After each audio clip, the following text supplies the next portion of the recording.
जिसे अल्लाह रखे उसे कौन चखे। जब मैं 6 मंथ की थी तो वो डायग्नोज किया गया था कि मुझे आँख का कैंसर है। डॉक्टर्स कहते थे कि इसके बचने का कोई चांस नहीं है, हम लोग गारंटी नहीं देंगे कि आपकी बच्ची सर्वाइव कर सकेगी या नहीं। पहले मेरी ब्लाइंडनेस का भी पता नहीं चला था। उस 6 मंथ के बाद ही ये भी मेरे तैबू ने ऑब्जर्व करना शुरू किया मुझे कि मैं देख नहीं सकती, मैं चीज़ें नहीं पकड़ती थी।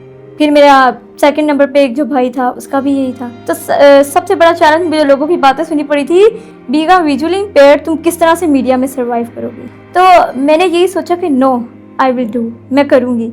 कुछ कहानियाँ इसलिए ख़ास नहीं होती कि उनमें मुश्किलात ज़्यादा होती हैं, बल्कि इसलिए कि उनमें हौसला ज़्यादा होता है। आज हम आपको मिलवा रहे हैं अमरीन लतीफ़ से, जो बसारत से महरूम हैं, मगर उनके ख्वाब, अज़्म और मंजिलें किसी हद की मोहताज नहीं। सहाफ़ी बनने का ख्वाब लिए अमरीन हर रोज़ एक नई उम्मीद के साथ अपनी मंजिल की तरफ बढ़ रही हैं। मैं हूँ अमरीन लतीफ़। आज मैं आपको सुनाऊँगी अपनी कहानी। जब मैं 6 मंथ की थी तो वो डायग्नोज किया गया था कि मुझे आँख का कैंसर है, ब्रेन ट्यूमर जिसको बोला जाता है। डॉक्टर्स कहते थे कि इसके बचने का कोई चांस नहीं है, हम लोग गारंटी नहीं देंगे कि आपकी बच्ची सर्वाइव कर सकेगी या नहीं। पहले मेरी ब्लाइंडनेस का भी पता नहीं चला था। उस 6 मंथ के बाद ही ये भी मेरे तैबू ने ऑब्जर्व करना शुरू किया मुझे कि मैं देख नहीं सकती, मैं चीज़ें नहीं पकड़ती थी। तो उन्होंने कहा कि भाई आप इसका ट्रीटमेंट करवाएं, ये डॉक्टर को दिखाएं।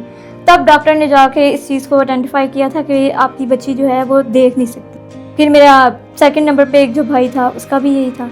फिर लोग यही सोचते थे कि भाई इनकी फैमिली में दो लोग इस तरह के हैं जो अपनी ज़िंदगी किस तरह सर्वाइव करेंगे, तो किस तरह गुजारेंगे, क्या होगा इनका, कौन इनको एक्सेप्ट करेगा, सोसाइटी में एक्सेप्टेंस होगी या नहीं होगी, या कैसे पढ़ेंगे, कैसे आगे बढ़ेंगे। तो फिर मेरे फादर ने उस एजुकेशन के लिए भी एक स्टेप लिया कि हम दोनों बहन भाइयों को ज़िंदगी की इस दौर में आगे बढ़ाया। और आज मैं आपके सामने कैंसर का ट्रीटमेंट मेरा फिर हुआ 10 इयर्स तक करके प्रॉपर ट्रीटमेंट मेरा किया गया। अल्लाह ताला ने ज़िंदगी दी तो सब कुछ सेट हो गया। और अब अल्हम्दुलिल्लाह मैं वही अमरीन हूँ जो आज अपनी लाइफ में अपना कैरियर का स्टार्ट ले रही है। और मैं इस वक्त एक स्टूडेंट हूँ। अभी मैं as a intern as a reporter काम कर रही हूँ और मैं मीडिया की स्टूडेंट हूँ।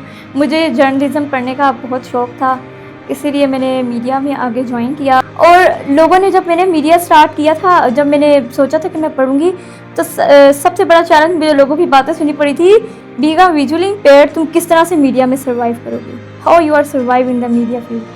तो मैंने यही सोचा कि नो आई विल डू, मैं करूँगी।